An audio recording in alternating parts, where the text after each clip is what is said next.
Hey folks, just jumping in here at the top of the show to say that this is going to be the last episode for just a few weeks. So the podcast is just taking a little summer vacation, but don't worry, we're going to be back in August with more stupid little games. And so thanks so much for listening, and we'll see you next month. And now on to the show.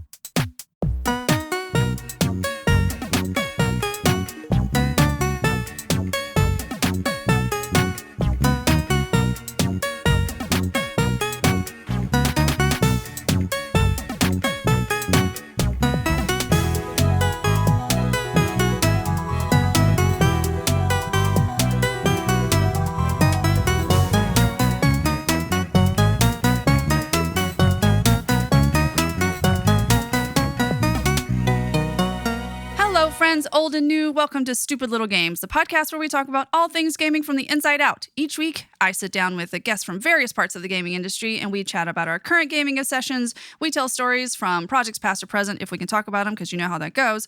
And then we'll play a stupid little game that I've written specifically for each guest. I'm Jess, by the way, so thanks so much for tuning in.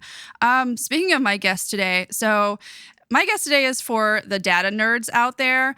He's a 25-year analytics and data veteran with 15 of that in the game industry. He's been leading user research teams and analytics teams for a really long time. He's worked or consulted on a few small titles like Minecraft, Battlefield 3, Tokaboka World, EVE Online, Top 11, Europa Universalis 4, Magicka Wizard Wars, Crusader Kings 2, and Hunter Call of the Wild, and that's just to name a few. So these days, you can find him as a principal at Behold Ventures, which is a European VC company specifically for gaming startups. And he's also, I think, the first actual BAFTA member that I've had the pleasure of interviewing. So please welcome the incredible Binni Erlingsson.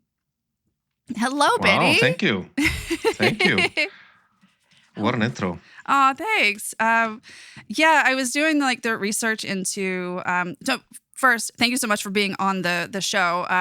You and I met at GDC through mutual friends, and with all of this video gaming stuff in common, we talked a lot about basketball. Of course we did. Like you do. Yeah, like you do. Yeah, because basketball is great. But yeah, Mm-hmm. I have to apologize for my voice, listeners, a little bit this morning. It's early in the morning here because Binni is in Stockholm right now. So thank you so much for taking the time. Number one. We met at GDC, and you are another Icelander. You're the third Icelander that I've had on the podcast. I'm racking them up. I'm hoping one of these days I will be an honorary Icelander just by having so many Icelanders on the podcast, because it's my favorite place in the world. And it's just so nice to talk to you. Thank you. I'd lobby for that, for you to become an honorary Icelander, for sure. It is my favorite place in the world. And I would interview all 300,000 folks in Iceland if people would let me. As someone from Iceland, I describe Iceland as a fantastic place to visit. So that's... I have heard that. That's how I describe it. And I do love to visit, but I don't know. I'd love to have like a little house out in the Icelandic wilderness somewhere where the only people I talk to every day is like maybe one person and like 4 sheep. That's kind of my dream. There are places like that. There are plenty of them. After living in New York for 20 years, I think that's kind of my getaway these days. It's like I need to go extreme isolation. Yeah, I want to live in New York. So yeah, I live in the countryside in Sweden. So, well, you're welcome to come anytime, and we can go to a Knicks game or a Brooklyn Nets game or a Nets game Yeah. But the Knicks made it to the Eastern Conference Finals this year, so they did, and then they fired their coach. Like you do. Okay, I'm not going to turn this into a basketball podcast, but when I heard the rumors that was going to happen, I was just like, of course. Like, of course that's going to happen. Of course. What a Knicks thing to do. It is the most Knicks of Knicks things to do. But we could talk basketball, and my partner is probably like listening in, being just like, I want to get on into that conversation. But so first things first, I would like to talk about current obsessions. So Binni, what are you playing right now? So I play a lot of games. So the thing is, because I'm also I'm a BAFTA member, And my job at Behold is that I'm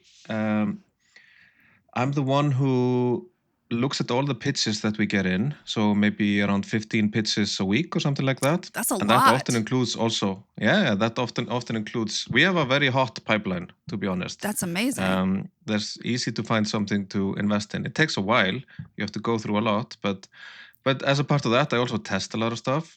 So in BAFTA and other jury duties that I have, I need to test a lot of games. And I used to do this quite a bit before. I used to always test everything that came out on Game Pass, test a lot of stuff that I found on Steam. So I'm more of as a gamer, for the longest time, I've just tested a lot of stuff. There are not all that many games that I actually just play for hours and hours and finish. But when I pick them, those are kind of my favorite games. So I would say my favorite games are these kind of longer, story-driven role-playing games. So my current obsession, and which has probably been my obsession for the last year, is Baldur's Gate 3. I was fixing to say, just like Baldur's Gate 3, yeah. Yeah, exactly. And I love that game because I'm less a fan of the whole tactical thing with RPGs, the mechanical things. I like all the interpersonal stories and Baldur's Gate is the king of that. Like, it's amazing. It absolutely is. I loved Cyberpunk also for that because Cyberpunk did it really well. And those kind of games, those are my favorite kinds of games, but I play a lot. So Baldur's Gate 3, current obsession. I'm taking it very slowly with that game because it's big and I kind of don't want it to end. Yeah. So I'm just kind of here and there. I'm taking maybe, next 2 weeks I'm going to play Baldur's Gate 3. I'm going to see what's happening. What is Shadowheart doing? Let's check in on her. Yeah. So yeah, it's I took when I was going through Baldur's Gate 3, I took a long break because I was obsessed with it and I probably played it for 3 weeks every waking moment that I had. And then it got to a really like heavy part that I went through and then I was like, I'm gonna stop for just a little while. And I actually put it down for a good 6 months before going back to it because I think I had just like immersed myself in it so much. And then when I got out of it, I was like, oh, I have like free time again. And I knew that when I went back into it, I was going to be obsessed with it until I finished it. But I have a friend that he's done 5 or 6 playthroughs of Baldur's Gate 3 and he always gets to the end and then he stops. He has never finished it. Because he doesn't want to finish it. I did that with Skyrim many times. I think I never finished Skyrim, for instance. But yeah, I love that. My other kind of obsessions and favorites are, I love Metroidvanias. Metroidvanias are not really games that, for an equity investor, something that we look at, mainly because the quality bar of Metroidvanias is so high. There are so many fantastic Metroidvanias being made. Like, for instance, last year it was the Prince of Persia game, which was one of the best games released last year, in my opinion. It was really hard. Yeah, it was hard. And like the high bar is so high. I mean, I would say the highest bar would be Hollow Knight, probably. And that bar is so insanely high. And you have these kind of older games as well, Symphony of the Night, Metroid, all these kind of things. And I was actually, for the last 2 months, I was playing Metroid Prime. I had finished every single Metroid game except Metroid Prime, number 1. So I've been playing through that, and that was a lot of fun. I love, for some reason, I just love Metroidvanias. You kind of get lost in them. There's always something to do. They're usually not super long, at max maybe 20 hours, sometimes less than that. And yeah, I got lost in Metroid Prime. Because they re-released it for Switch. I've also been kind of, this winter, I didn't really want to play anything, so I tested SnowRunner. Which is a really weird thing for me because I'm not really into cars. I'm absolutely not into big cars or trucks or whatever. But I was like, okay, everyone's talking about this. I need to know what's happening because I need to know these things. I need to know what's happening in the industry. And this has become big. I mean, they just released a game called Expeditions, and now last month I think they released Roadcraft, which I'm gonna test out later this summer. So I was like, okay, let's see what this SnowRunner thing is about. And what I SnowRunner. I've found never even out, at heard of least for that. me, now SnowRunner, they're huge. They've sold probably, I don't know, 10 million copies or something. Wow, good for them. So you're just in a big area, like a landscape, and you have all these different trucks, and you're supposed to move stuff between things. There's nothing living in this world. It's just like you and your trucks and nature, and what is different about this from something like Euro Truck Simulator is that Euro Truck Simulator, you're driving on roads and there's cars everywhere. In SnowRunner, you're usually just fighting against the elements. There's like, oh, there's mud here, there's ice there, and you have to do these strange things with your tires to get out of it. I thought this game would be super complex and very hardcore, but what I actually figured out is that this game is meditation. This is a Zen game. This is just a game which you just go into it, and even though you're doing stressful things, it's still super relaxing. It's a Zen game. I would also like Hunter Call of the Wild is one of those games where I would describe it's kind of a Zen game. It's not really a shooter, but it's kind of Zen. You're just going out in nature. You're doing these kind of things. You're walking around. It's just you in nature against the elements. So I was super surprised that I just stuck with that and played that for dozens of hours. Not what I expected. So I got lost in that. I'm a big fan of, and I've talked about it on this podcast many times, I'm a big fan of like those dissociative games that you just kind of, I call them like the no thoughts, head empty sort of games where you, no matter what is happening in your life, you can just sit down and you could play this and you know that you're going to be calm, cool, and collected. For me, that's Power Wash Simulator all day long. Exactly. And SnowRunner is like that as well. I need to look this up then because Power Wash Simulator is my jam. Yeah. I mean, I would say it's the same kind of category for me. Like I said, I thought it was a hardcore trucking thing. To me, it was not. I mean, it probably can be if you want to. But to me, it was just like, oh, I'm just moving these logs. and I need to get out of this mud. Like, I'm stuck in the mud. I'm just going to get out of that slowly and calmly in a Zen way. I don't know. There's something about that.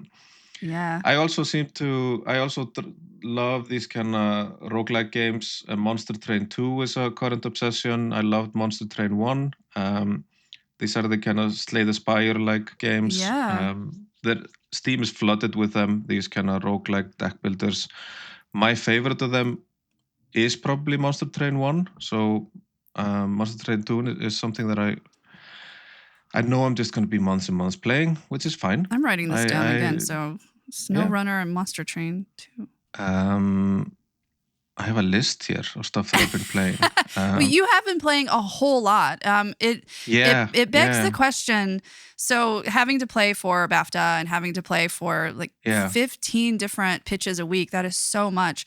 Can you, when you are just playing for fun, like playing your SnowRunner, how do you turn your brain off from that analytic sort of like analyzing the game, and instead of analyzing, just playing and enjoying?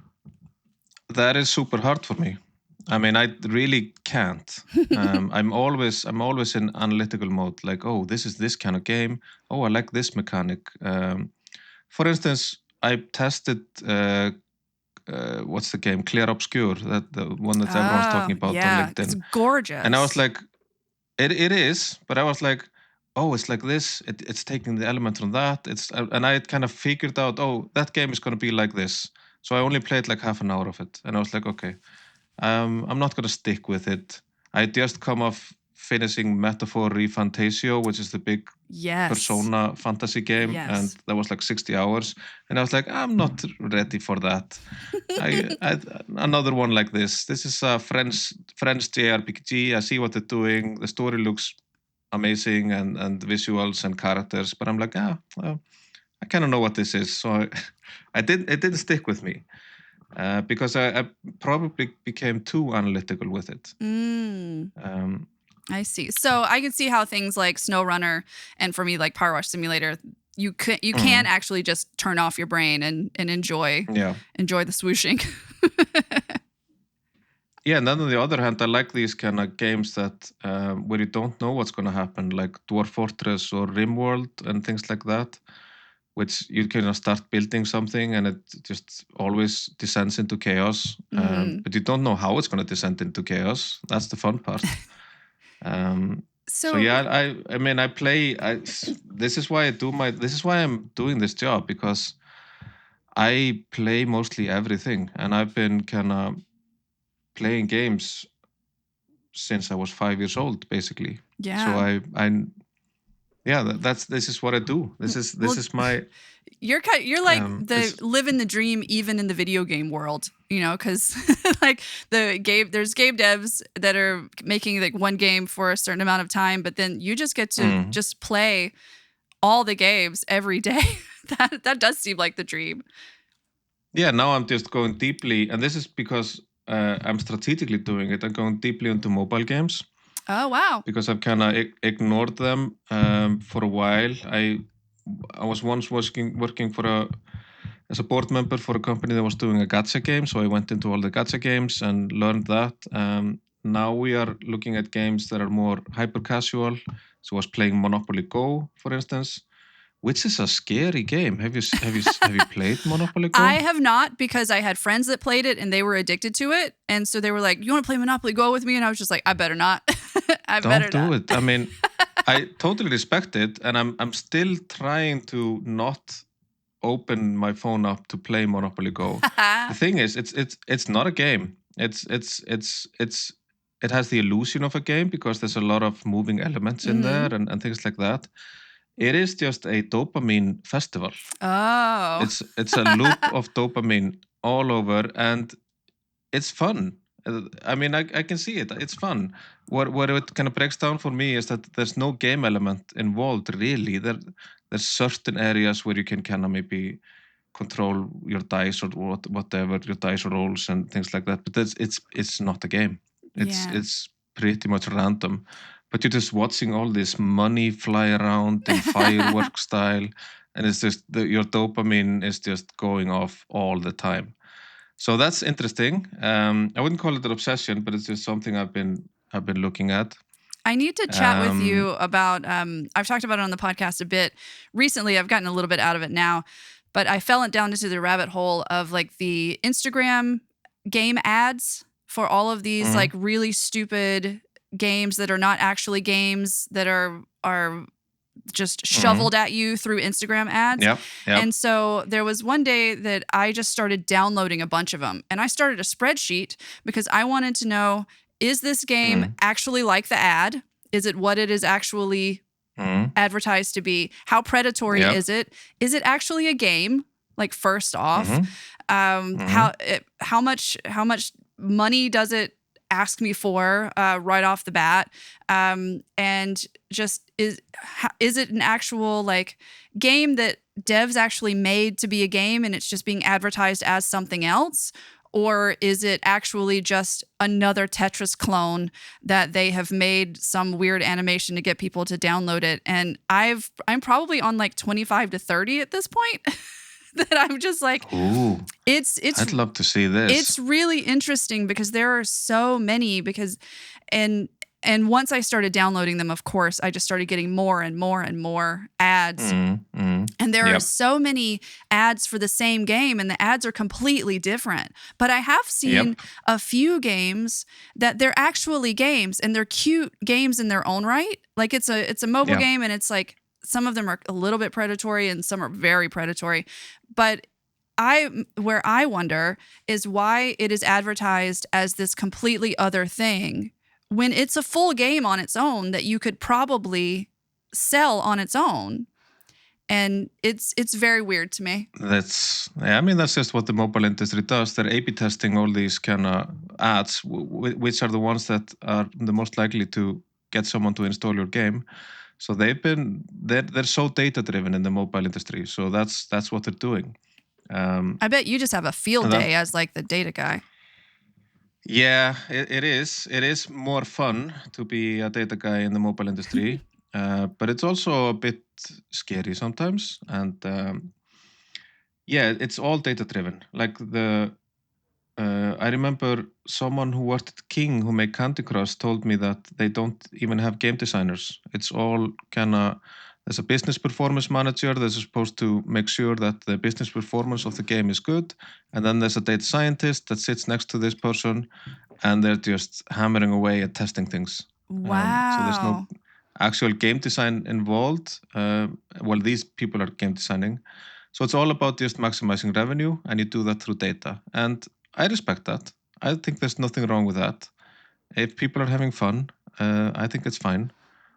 Maybe when like some games, like smaller games, are doing dark patterns and stuff like that, maybe I don't like that. And for instance, like I have a list of games, and the game that I tested right after Monopoly Go was something called Coin Master, which is another huge game.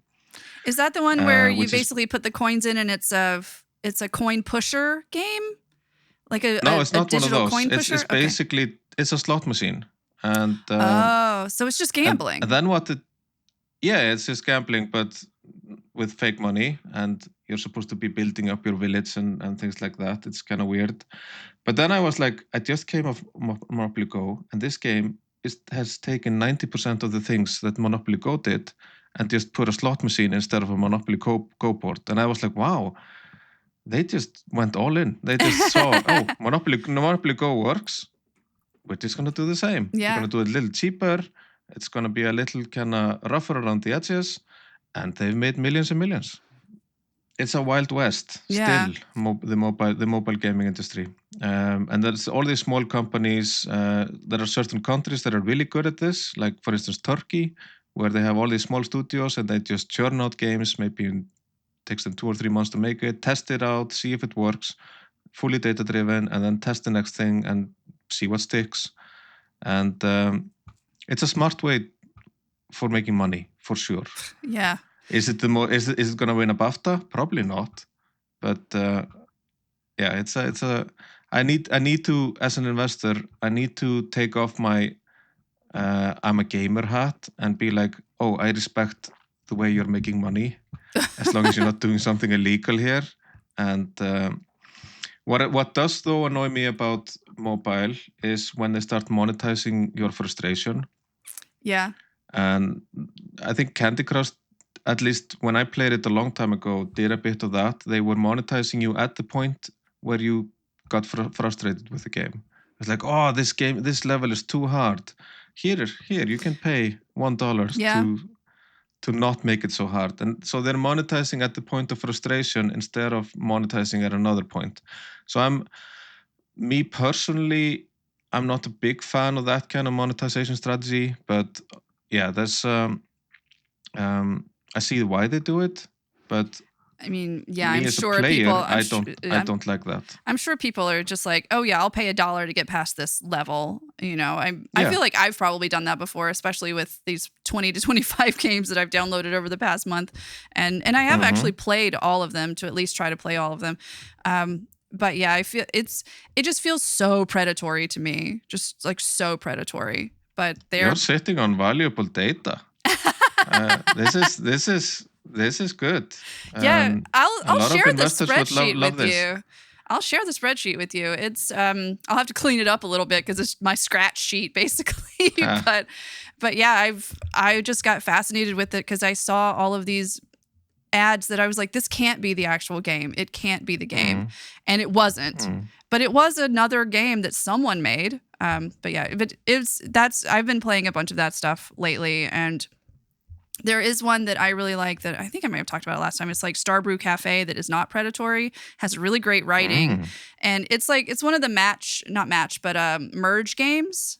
So merge games, yeah. Yeah, so it like makes my brain happy a bit just like seeing all the merging, but somebody actually thought about it. It's not one of those mindless mobile games where you just it's not a clone of something else. It's got a story. It's got really great art.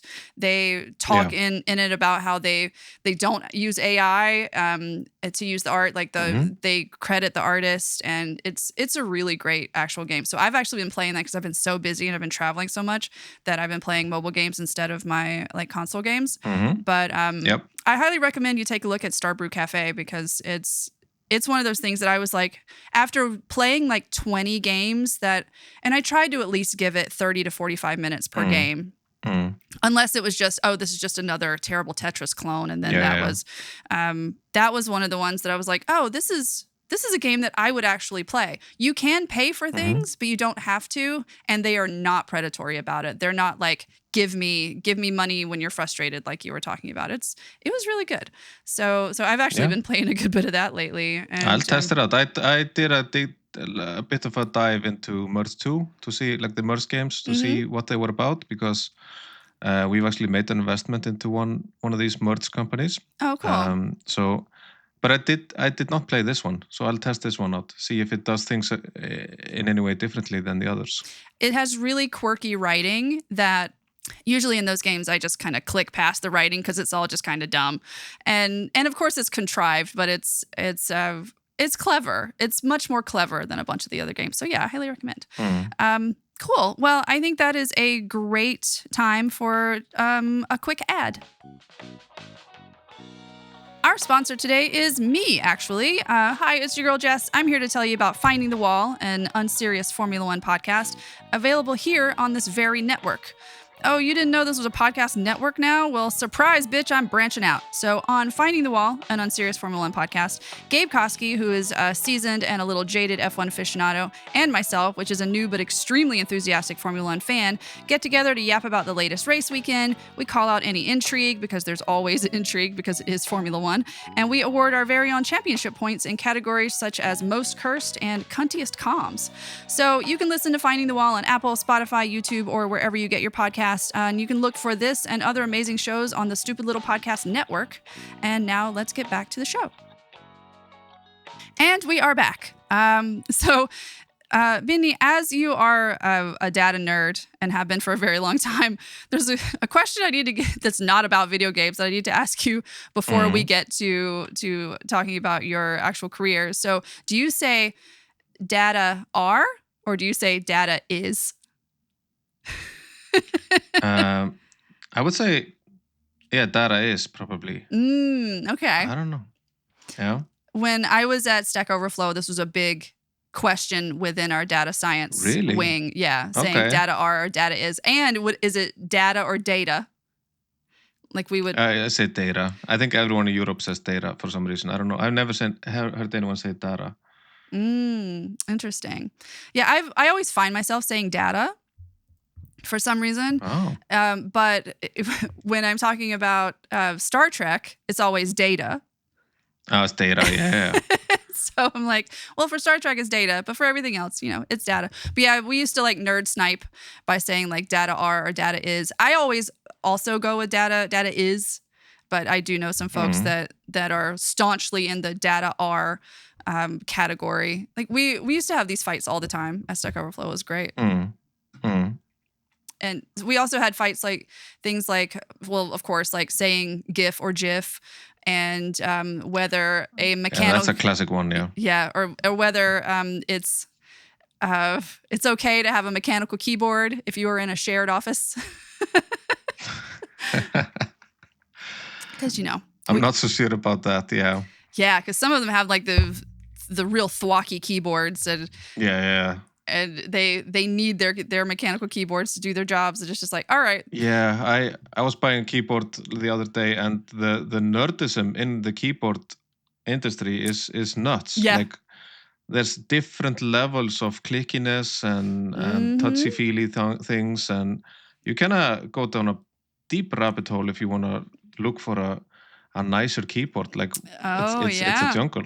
And you can get I think WASD, like WASD is a company that makes really good mechanical keyboards. And I almost bought one. I didn't because I don't need it, but I saw it and I was like, oh, that's gorgeous. Because it looks like cell-shaded cartoon keyboard. Oh. It's beautiful. It is beautiful, and I was like, I don't need this. I already have a mechanical keyboard that I built myself that I like very much. It needs to be cleaned, but yeah, I don't know if I'd be able to be in an office with another person right next to me with the mechanical keyboard, though. I just have to have my headphones on like all the time. Yep. Would not work in Sweden. Oh no, you would get looks. I don't know if people would say anything to you, but you would get looks from everybody. You would get passive-aggressive looks, yeah.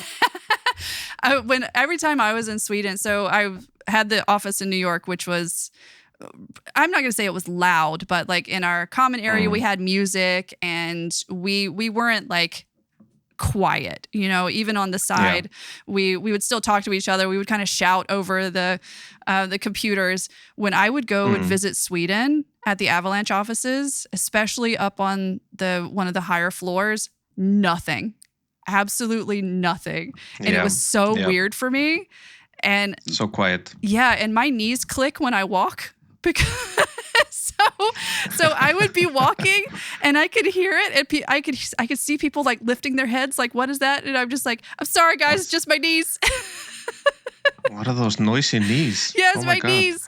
It's my knees. Yeah. I'm sorry. It's been happening since I was a teenager. But yeah, sorry. People who don't live in Sweden, like, probably don't believe this, but this is 100% true. Like, I can see people just looking at you like, who's making that noise in my quiet office? Yeah, it was so quiet that you could hear my knees click. And it's not super loud, but I was so self-conscious. I tried to walk really slowly every time I was walking past the desk so that I wasn't just like sounding like popcorn.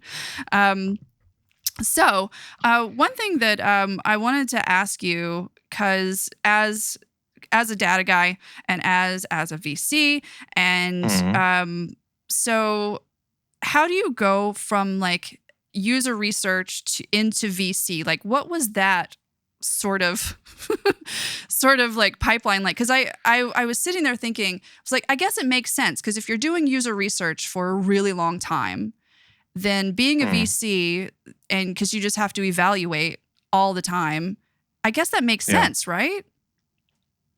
It does make sense, especially in my later years in my career as a data guy. I mean, I started very technical. It was all data science, data warehousing, all these kind of things. But then I started to add market research and user research to my departments. So I thought it was smart to have all these things together, like all these types of insights just together in one department, instead of having them in different parts of the company, never talking to each other. So I was like, yeah, market research, user research, data needs to be together. So especially after I started to have market insights and user research as a part of my teams, I became very aware what was happening in the industry outside of just my own specific game playing. And for instance, what really kind of fit well into my VC, because I've been a VC now for 2 years, the 4 years before that, I was at Tokaboka.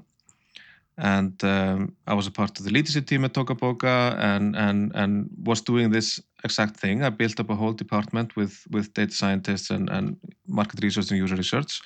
And Tokaboka is one, actually not all that much talked about in the gaming industry. It is in Sweden, which is has a lot of fantastic, highly successful gaming companies. Tokaboka is actually in 4th place when it comes to revenue. Oh, wow. It's above DICE. Yeah, it's above DICE, who make Battlefield, for instance, last year. And Tokaboka has been doing really, really well for a long time. And they've been doing these kind of creative apps for kids, for the most part. They were there in the early days.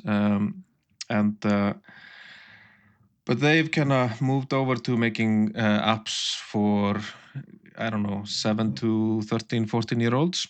And what that meant for me is that we did a lot of research into that market. And so we're talking about Gen Z and Gen Alpha. And this is also just a note I would like to make. I don't get enough pitches coming in about people targeting Gen Z and Gen Alpha. And the thing is, I know this because I've seen the data, I've seen the research. Gen Z and Gen Alpha, they're not going to play games the same way as millennials and Gen X. they're gonna do it differently. Oh. They want to play with, and you can kind of see it with the how co-op is the rise of co-op right now. They want to play with their friends. They want to laugh and have fun. And there are certain areas where they just they want to kind of live and breathe in a space. They want to be creative because they're raised on Minecraft, and they want to play with their friends because they're raised on Roblox and Fortnite. And these are not the kids that are going to be playing Clair Obscur. True. They're not going to be playing these AA, AAA classical games. They're going to be playing, and you see it on Steam now. You have these kind of cooperative experiences coming up recently, like Lethal Company, Repo. I love watching people play like those games because I'm not really into those games myself, but they're so much fun to watch, especially the Repo. What is it called? Repo Man? No, what is it called? Yeah. Repo, yeah. Yeah, it is so funny. And part of it that's so funny is just the stupid characters with the floppy heads. And it's so much fun. And you can actually hear the people talking. I think that is like a game changer where you could hear your friends. I mean, I know it's been happening for a long time, but I think that you have your friend's voice coming out of this really ridiculous character just makes everything so much better. I'm into it.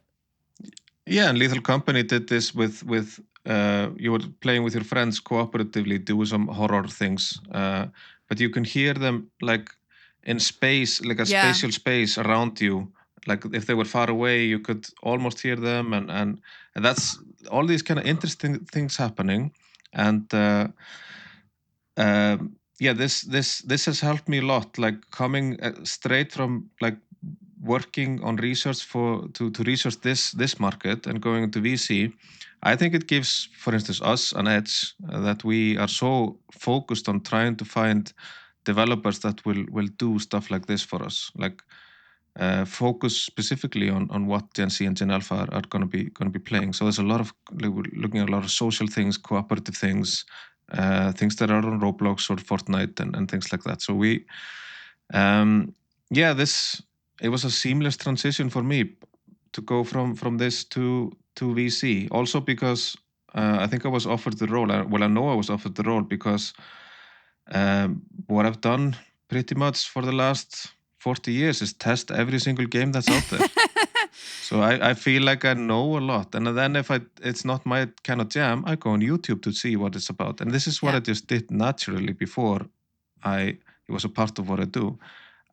I also watch just a lot of YouTube because I don't have enough hours in the day to play everything I would like to play. And some things I know that I would like to experience the game, but I know that I'm really bad at those games. Like I'm terrible at racing games. Always have been. I don't like playing them because I'm bad at it, but I still think it's fun to watch them. You know, so you're showing a lot of qualities that an investor or publisher or project funding person should have, and you're doing it naturally. So who knows? Maybe that's a career for you as well. Maybe. I have a question. You were talking about like the Gen Z and Gen Alpha crowd liking to play with their friends. How much of this do you think is like a direct result of the pandemic? Oh, it is. 100%. You could see the rise of Roblox during the pandemic. And Tokaboka the same. I don't remember when the pandemic started. So I started at the beginning of the pandemic at Tokaboka. I don't remember what our daily active users were, probably around 10 million or something like that. Wow. God, that's so many users. Rose. Yeah. But it rose in the coming year, like the first year of the pandemic, up to 60 million. Holy cow. So this is how Tokaboka became so big, because kids were playing these kind of creative games. The Tokaboka games are not social unless you're sitting in a room with someone, but they're social because you are building these kind of creations and telling these stories. They're storytelling tools, and then you're posting it on TikTok. So that's what happened, and organically it just blew up basically. So it was kids creating stories on TikTok using Tokaboka as the medium, the Tokaboka world, and that was super interesting. The pandemic really had an effect on this, and I'm pretty sure, and it's just guesswork, that it also just taught this generation, Gen Z and Gen Alpha, to play online, basically. That's how they do it. They to play Roblox and all these kind of things. That Minecraft. These games grew heavily during COVID. Do you think that the industry was kind of going that way anyway, and the pandemic just accelerated that? Or do you think it... Okay, cool. It totally. Roblox had been growing heavily before that as well. And this is... It's clear that the pandemic accelerated it and kind of underlined it and really kind of made this audience double down on it. And this is the future. These are the games that are going to be big. And these are the experiences that are going to be big. And it's our role as investors to find that. It's so interesting to me what gets big, right? Because during the pandemic, of course, Among Us was just everywhere, right? But Among Us had been out for a few years before the pandemic. But of course, like, you can play with your friends, you can murder your friends, you can talk to your friends, you can, like, it's so much fun and it's so silly. And what was it? Even with things like Animal Crossing New Horizons, like, that was all I did during the pandemic was play Animal Crossing. Yeah, me too. And it First was year of pandemic. Yeah. It was great. It came out in April. Yeah. Like the first year of the pandemic. So what a luck for Nintendo. I mean, they had been planning for it forever, but they couldn't have known that the pandemic was going to just accelerate the sales of that. But but there's so many games like this that don't become big. And it's just so interesting to me, like, what actually becomes big. So think about Roblox. Like, one thing that blew up probably the past, I would say, year is the dress to impress in Roblox. Have you seen people play this? So yes, I've seen my daughter she's been playing it since like 5 or 6 years ago. Oh, so wow. I've known about dress to impress. Yeah. So now it's like a thing for everyone on YouTube to play Dress for Impress. And you know that it is getting huge when people that don't even play video games, they just have other sort of channels, like comedy channels or drag queen channels or things like that. And they're like, I have to play Roblox Dress to Impress. And so they have hilarious videos of them learning how to play and then getting told off by a 12-year-old girl because they don't have the right thing. I don't have the data in front of me, but we can probably make a bet on the fact that right now Dress to Impress has more concurrent users than any game on Steam. Like, and there are games on Roblox that are like super, super, super popular. Yeah. And I'm surprised that other industries haven't picked up on. For instance, Dress to Impress was huge for my daughter during the pandemic. Like, this is 2020, 2021. And I know it's been blowing up even more since then. Like, why didn't Netflix just pick up on that and say, like, hey, we're making Dress to Impress the TV show? Like, it's like instantly, this is what we're doing. Because everybody there is a 60-year-old white guy that doesn't know anything about video games. I don't know who runs Netflix, but that would have been so smart. But you should have called up John Netflix and told him to get on this and then to give you part John of the Netflix. money. Yeah. Do it. I've been watching this space very closely. And I'm actually during the summer, I'm gonna sit down and play the top 50 games on Roblox myself. Really? Huh. Yeah. I've never gotten into Roblox. It is funny watching other people play Roblox, and I have watched way too many people play Dress to Impress that are not gamers. Some of them are gamers, and it's also just kind of funny to see because Dress to Impress was probably made with teenage or tween, I guess, girls in mind, right? Because it's a fashion show, but it's grown into this thing where it has its own. I don't know, it has its own lore. Everybody kind of plays it and it's sort of okay. And so it's just grown. I'm fascinated by those type of things, those kind of lightning in a bottle sort of things because how could how could you really guess that, oh, this is really going to blow up? Because I'm surprised to hear that Dress to Impress has been going for years, because I didn't hear about it until last year when everyone started playing it.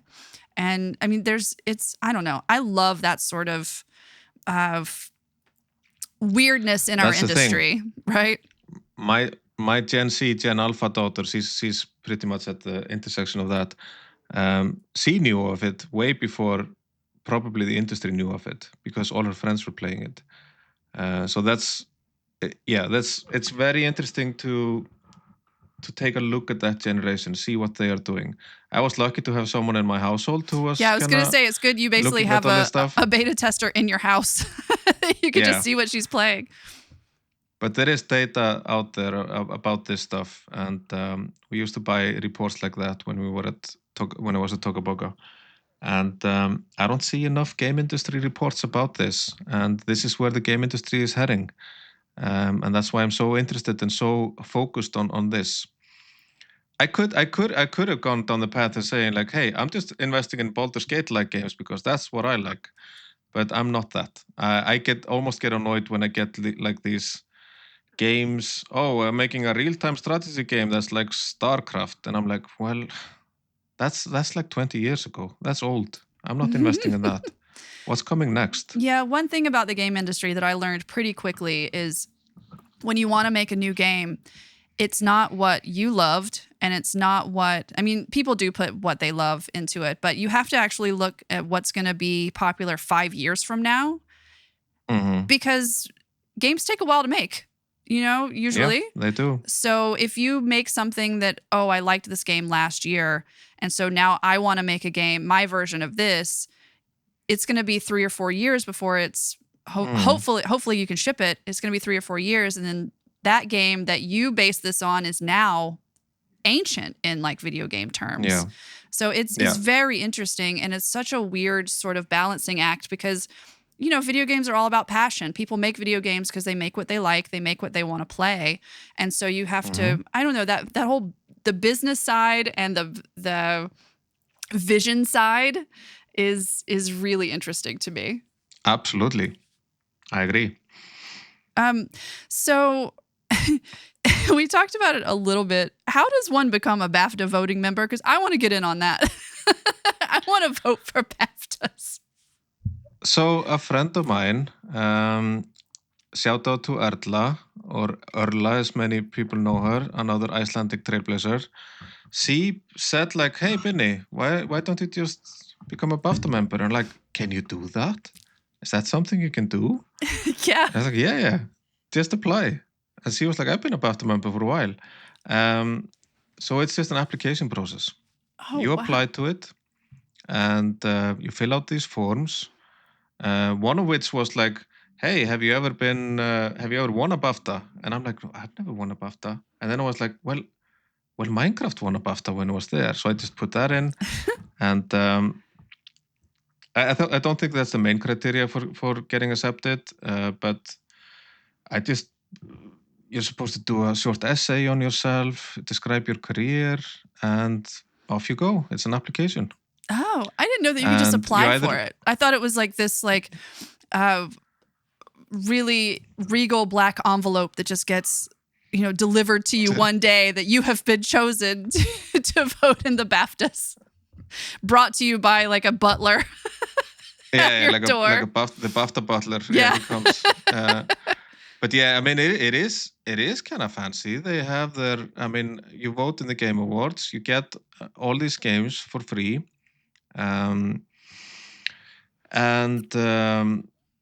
They have, I haven't gone there, I'm going to go there this summer. They have apparently a fancy kind of club in Piccadilly Circus in London, which I kind of want to go to and just see what that's like. And you can get these screeners of movies. I got to see all these kind of Oscar-nominated and BAFTA-nominated movies just through their platform, which is kind of cool.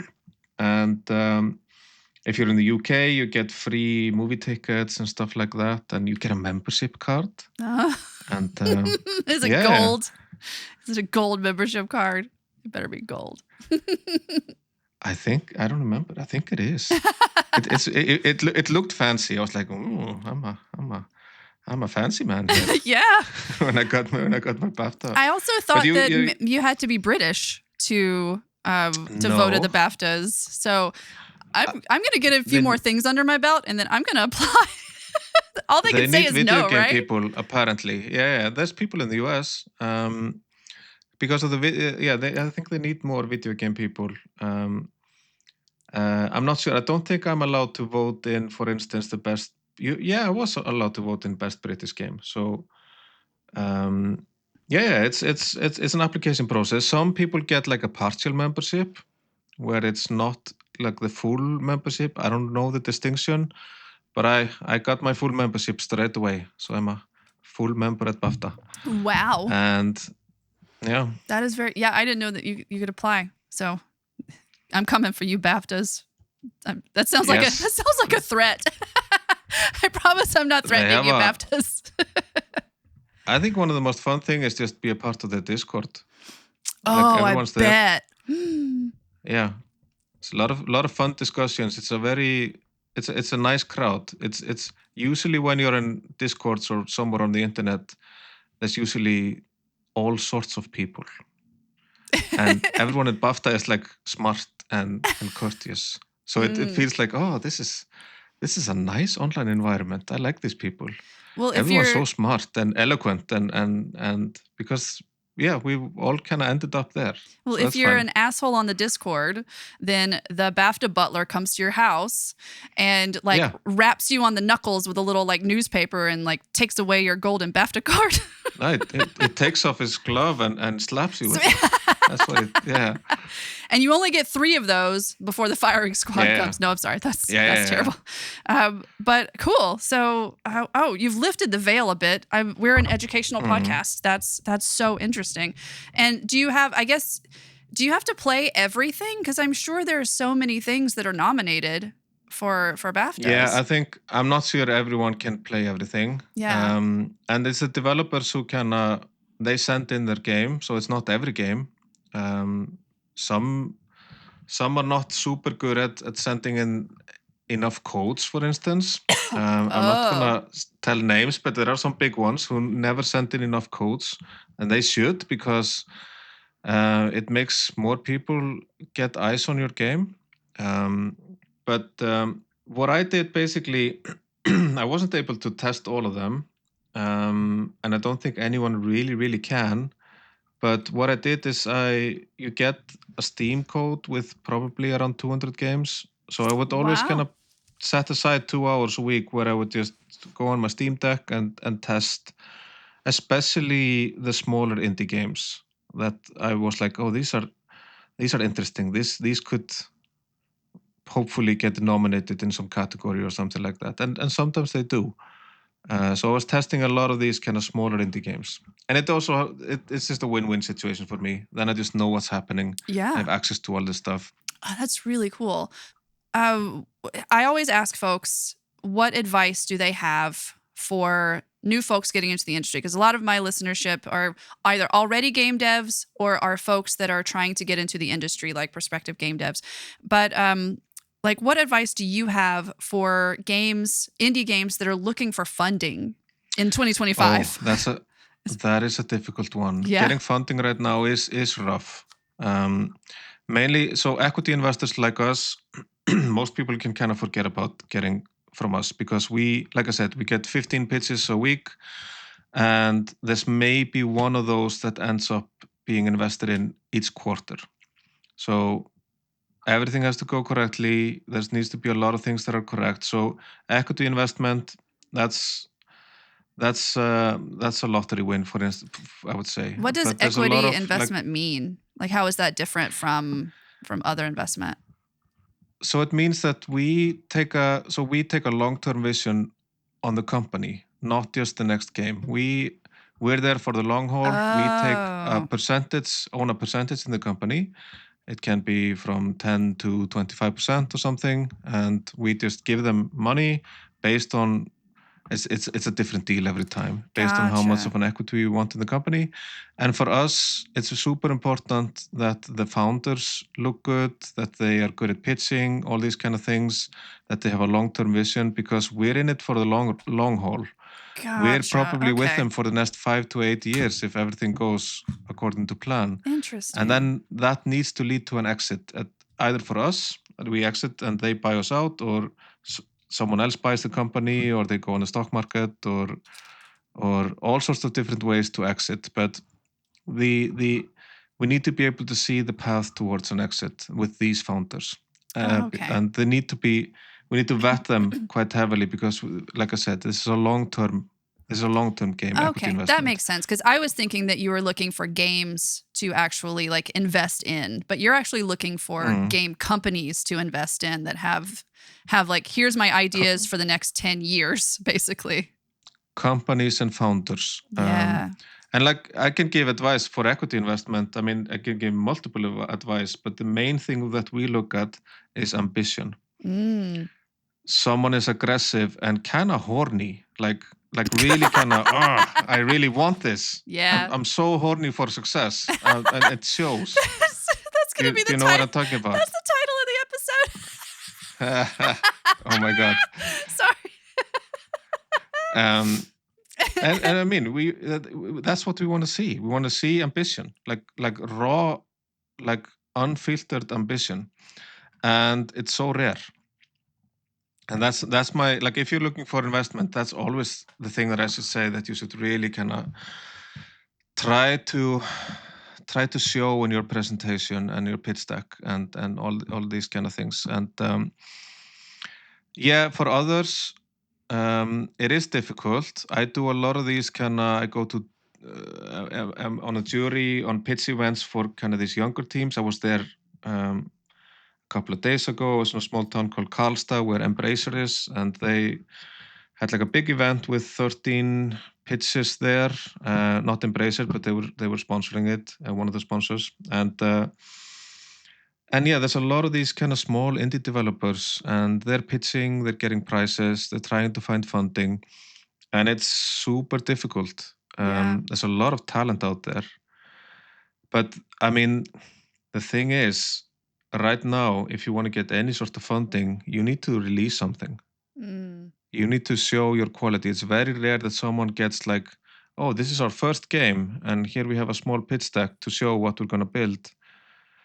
It is super important that you just build something, get it out there. If it's itch or if it's Steam or whatever, that you have some sort of catalog of things that you can show. I sympathize with everyone doing it. I mean, it's not an easy market right now. Do you happen to see, I mean, I know that you're not like a mind reader, but any sort of light at the end of the tunnel in the next few years? That might be a really unfair question. If you can't answer that, that's completely understandable, because none of us have a crystal ball about what's going to happen with the game industry. So yes, I do.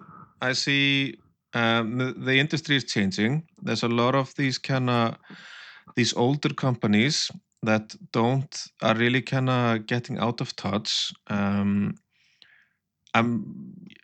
can name a few of them, but probably the most obvious one would be Ubisoft right now. I mean, it doesn't feel like they kind of know what their audience wants, and they're kind of stuck in doing these kind of similar games. And so I think the industry is going to be changing quite heavily. I think for it to change, so there's a lot of noise right now, for instance, coming out of the US and the UK and about layoffs, especially in the US. Yeah. I mean, I'm living proof Sweden, of that. yeah. But in like Sweden, of course, there are some layoffs here, but the Swedish industry is growing heavily, and people are positive here.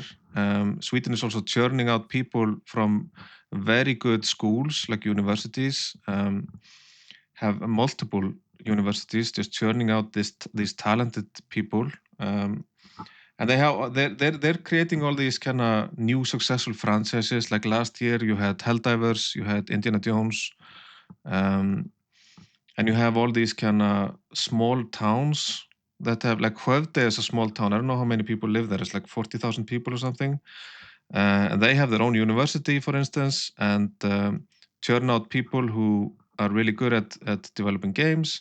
And in that only that small town, like this tiny town, they've made Goat Simulator, Satisfactory, V-Rising, Raft. Wow. So a lot of success. And I would say there are countries where things are growing quite heavily. There's some pockets in Europe. There's Sweden, Turkey. There's Poland. Finland is always strong. France has a lot of governmental support, for instance, and have not really made kind of these big successes like Sweden has, but they had Clair Obscur recently, and a lot of support for founders and studios. I think, and it's kind of sad to say it, but I think America needs to the US needs to get its shit together when it comes to workers' rights. We need to get our shit together about a lot of things. I mean, because it makes sense though, because it's not just, not to get like super political, but everybody knows I'm like a raging leftist, and I'm not I'm not closeted about that fact, but it's not just in the video game industry, because America, like in the US, the US government by design, unfortunately, is being really isolationist right now. Like America is doing America's thing. And so other countries are moving on without us. And I can't blame other countries for doing that. You know, I was talking to folks even last year in Sweden about like the fact that like Europe is kind of like not closing itself off to America, but thinking about like, okay, well, what are we going to do now? Because we're kind of on our own, and investing in internally instead of, you know, thinking about what we could do right now in the US. And it's not just video games. It's everywhere. No, it's everywhere. I mean, yeah, but I think America has to work on a few things when it comes to workers' rights and all these kind of things. I know it's going to be it's going to take a while, and but a lot of these layoffs are happening there. I'm not saying that's all of them, but it feels like there's a lot of them happening there. Yeah, and I can understand it. The industry is very competitive right now. But for some reason, countries like Sweden are able to grow quite heavily, and not only Sweden, but China, Korea. Yeah. I see a lot of. I'm very positive about the future of the industry. To be honest, this is just to me. This is just a dip. This is just a bit of a dip, really, where it kind of slowed down after insane growth. But the growth potential right now is.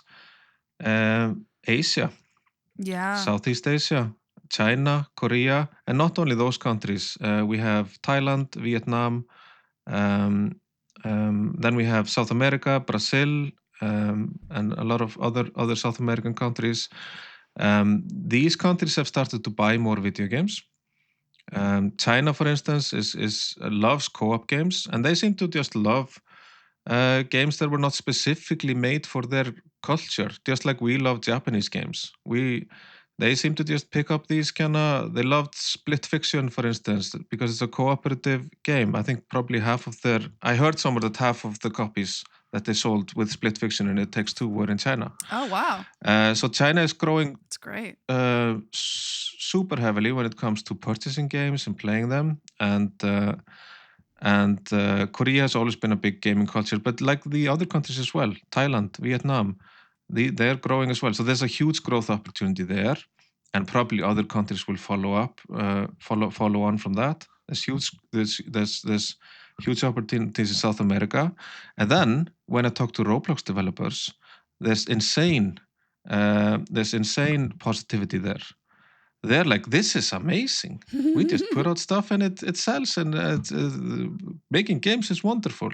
So it also just depends on where you are in the space of making games. Are you competing with all the other Metroidvanias on Steam, or are you building your fun Roblox experience and having a great time and making a lot of money?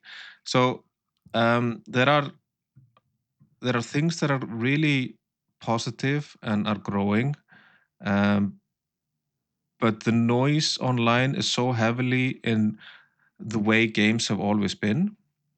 And it's so heavily just, there's too many games on Steam, there's too many layoffs.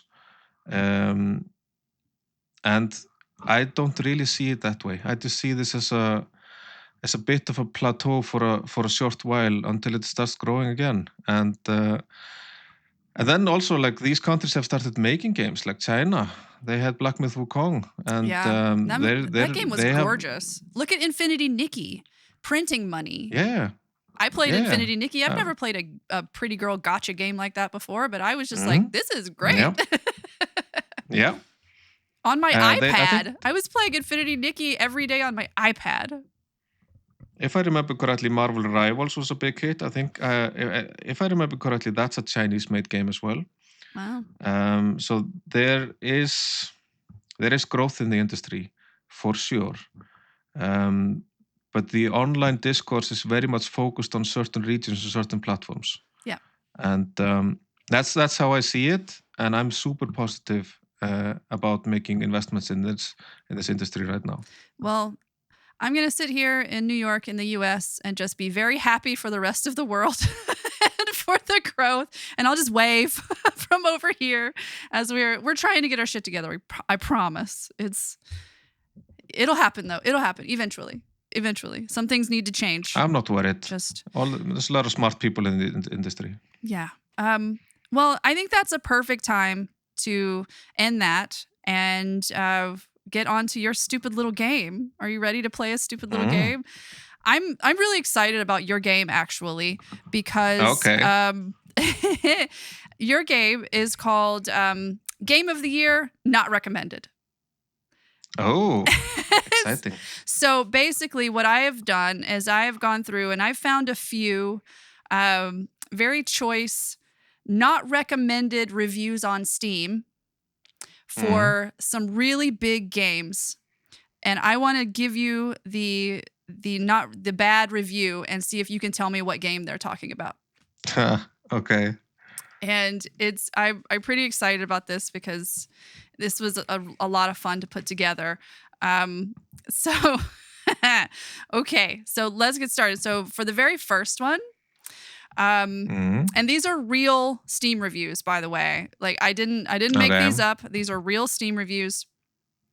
And these are all very well-known games. None of these are like obscure sort of games.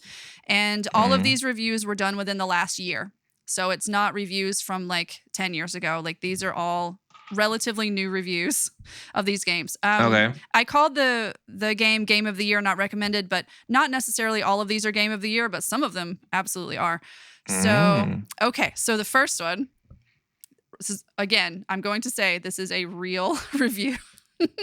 Okay. And it is a not recommended review. So this game is fun if you're willing to play it for a few hours. I love roguelites and could not care less about the story, but the story here was underdeveloped to make room for the gorgeous art and amazing voice acting. To hell with the gods, not recommended. Hours played, 370.2. Oh, God.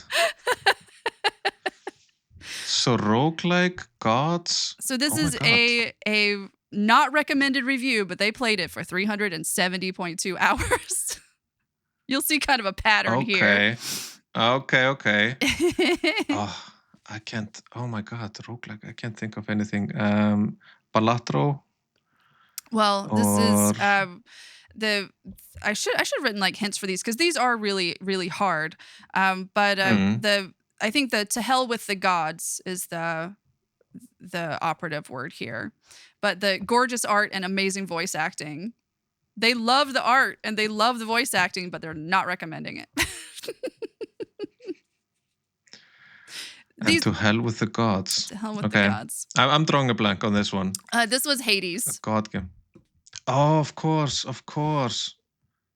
Yeah. That was too obvious. I should have known this one. I love Hades. Me too. And I think it's so funny with this one, though, because it's like, this game is fun if you're willing to play it for a few hours. Like, they played it for 370 hours. 370 hours, yeah. And they talked in the whole thing here about how gorgeous the art is and how amazing the voice acting is. But then they still say it's not recommended. How hard or how hard is it to bounce back from like a not recommended of like reviews on Steam? Like if you're, I don't know. I don't know. I think it kind of resets. I think after you make patches. So well, yeah. Yeah, I would love to know. Maybe I could talk to someone about like how much the recommended and not recommended ratios impact your sales on Steam. But yeah, that was Hades. But I just think it's so funny. Like all of these are like really ridiculous reviews, not recommended, and then it's like here's the next one. The hours played on this was crazy. So this game is for children. Stupid game. I hate. Kind of fun game though. Would recommend if you want to be miserable or if you want a good time. This game sucks. I want to play it all the time, especially survival mode. Not recommended.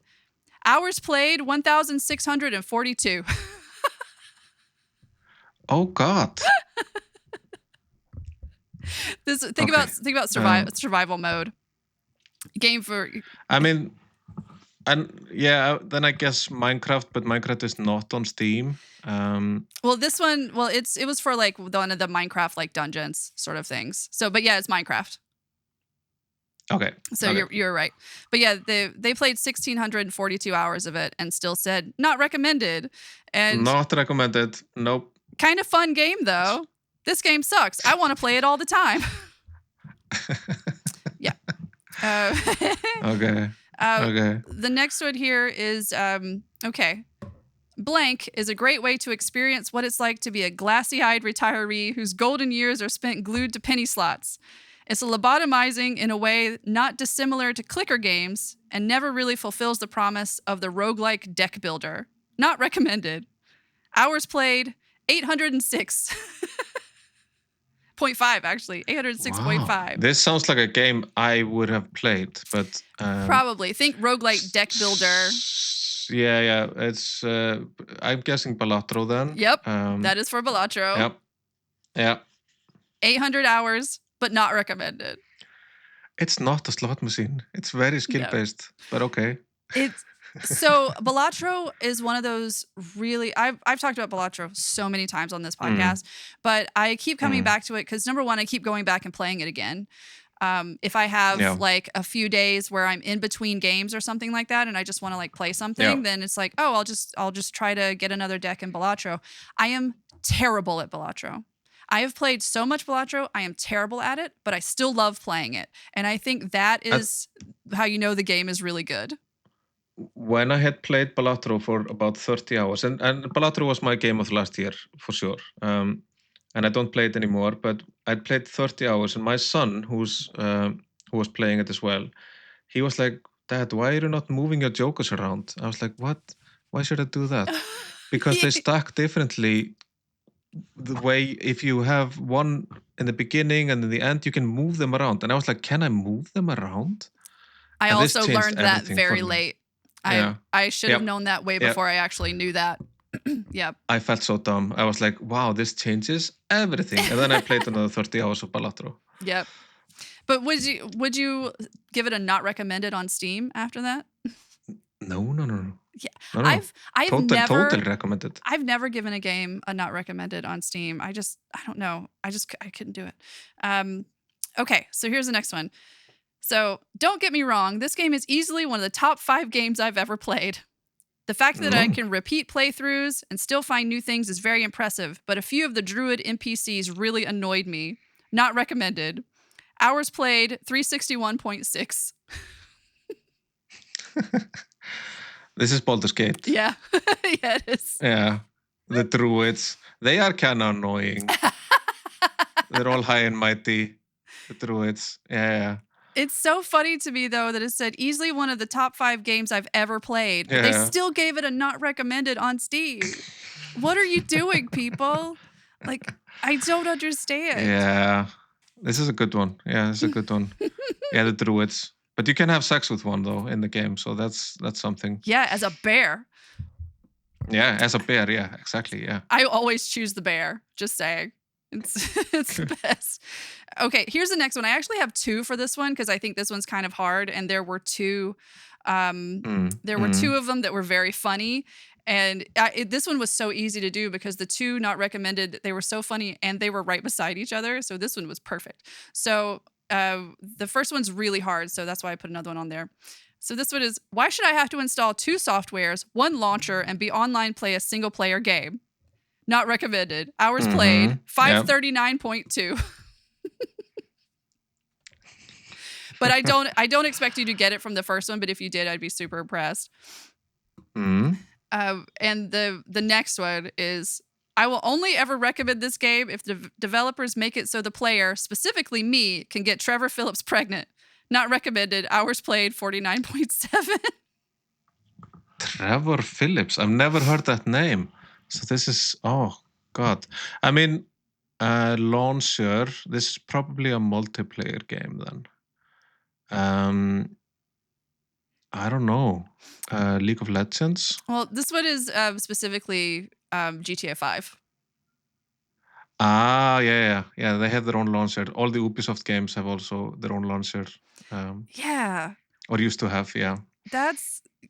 I was, but I still think it's so funny that he's like, why should I have to install two softwares, one launcher, and be online to play a single player game? Not recommended.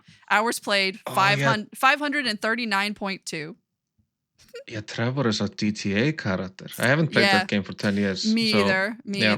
I wonder how many people are playing it right now, like getting ready for GTA 6 to come out. Not that they really have anything to do with each other. It's super popular. I mean, it's basically Roblox for adults by now. Yeah, GTA Online is... I remember when that first came out, and I was just like, I don't know if that's really going to make it. And then they're printing money. It's huge. Yeah. Yep, it's huge. So this is the last one, and it's a bonus one just for you. Okay. This one is just for you. So...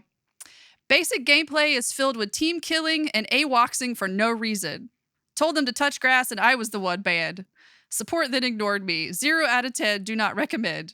Hours played, 1,790.2.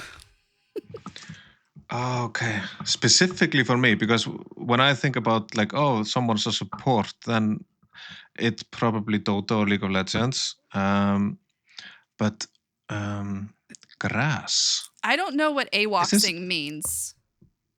Me neither. I wonder is this a game that I worked on? It is. Oh God, that's even worse. I'm gonna find out. Can you read it again? I'm gonna look up what AWOXing means. Aha. Okay, so I think you'll get it from this. So.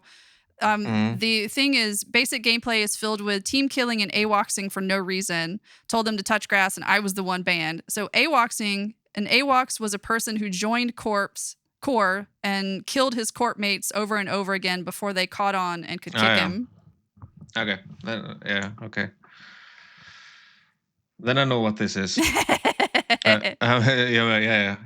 AWOXing. Okay, yeah. It's EVE Online. Yeah. Yeah. Yep, I figured that one was just for you. But I still think it's so funny just to be like, not recommended, I was banned, support ignored me, but they played for 1,700 hours on this game. Oh, he was talking about customer support. I was like, oh, he's talking about the support classes in Overwatch. Oh, I know what you're... So sorry. My mind was not making connections. Yeah, but customer support is one of the best in the world at EVE Online, and I can vouch for that. Yeah. So when I was at GDC, I went to the CCP party because I knew a bunch of folks there that so graciously invited me to come with them, and Stefania and everything. Yeah. And I was actually talking with some of the people about like support, and because I've never really played EVE Online, and but I mean it's always just kind of been this game that everybody plays, and when you get into EVE Online, like you really get into EVE Online, and it's really interesting to me, just the whole. I love games with entire ecosystems within themselves that are very different than any other game, and so I learned what avoxing is. Yeah, and if I just say why I think they're one of the best departments is that CCP, who make EVE Online, since a long time ago, put a lot of effort in making sure that this was an internal department that was close to the developers, and people could see their careers being fully within customer support. So there's a lot of people who have been there a very, very long time and are very skilled at this. And this is what they've done so correctly. They also did things like a long time ago, like embedding QA within every development team, things like that, which were really smart. So I learned a lot. I mean, EVE Online was my first company in the video, like making video games a long, long time ago. But I did learn so many good things at that company, which I've not really seen implemented in that kind of way elsewhere. It's a lot of Icelandic people just trying to figure out how to make a video game company. So they did things just a little bit differently. Yeah. So yeah. I've everyone that I've met from CCP, I've always been very impressed with, because they're all just really nice people. I love Icelanders, and I'm always just kind of impressed by like what they could do with this game that is really a monster. Like the game is just huge.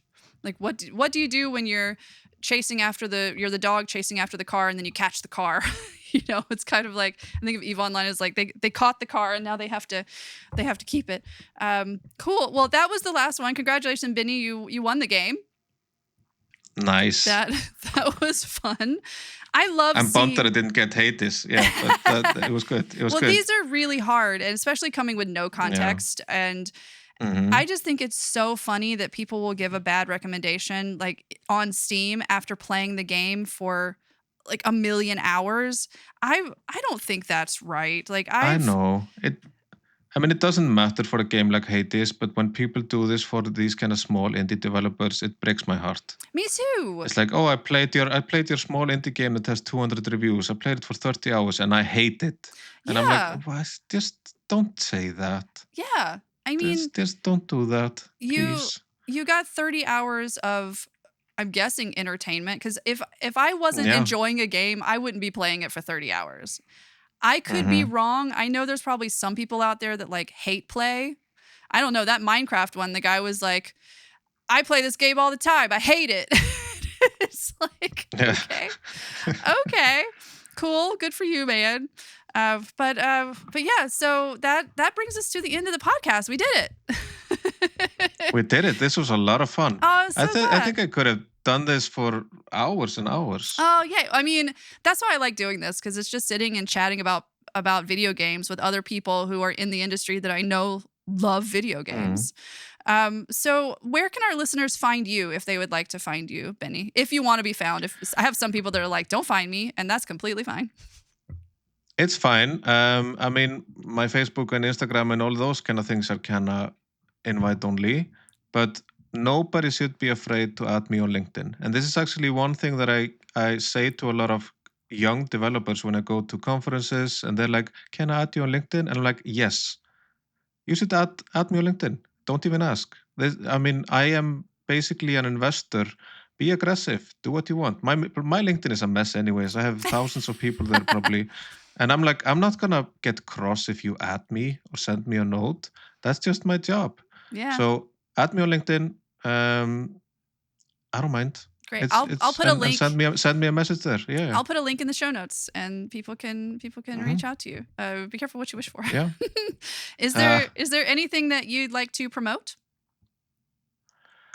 Not really. Well, yes. I actually have and I haven't been doing this for a year, but I did this a lot for 2 years. It was my hobby. I haven't had time for it because I've been working so heavily for the last year. I have a YouTube channel. Oh, that's cool. Yeah. What do you do on this YouTube channel? I play old games. Rad. and I talk about them. Binni is retro, so I'm actually, and we didn't really get to that, but I'm the basic thing behind it is that I'm raised in small town Iceland initially, and back in 1982 I got my first computer, which you could play games on, and the video game industry was so different in the 80s in Europe than it was in the US, because everyone had these microcomputers. The equivalent in the US is the C64, the Commodore 64, and a few others. I mean, there were quite a few. I think Apple maybe, but we had these strange microcomputers. So the Sinclair Spectrum or the Amstrad CPC or the BBC Micro, and I was raised with the Sinclair Spectrum, and it had a full 48K of memory, and you would load the games from a tape. And everyone had this, and everyone had a Sinclair Spectrum or a C64, and kids would trade games between them. So it was a completely different environment from what it was in the US.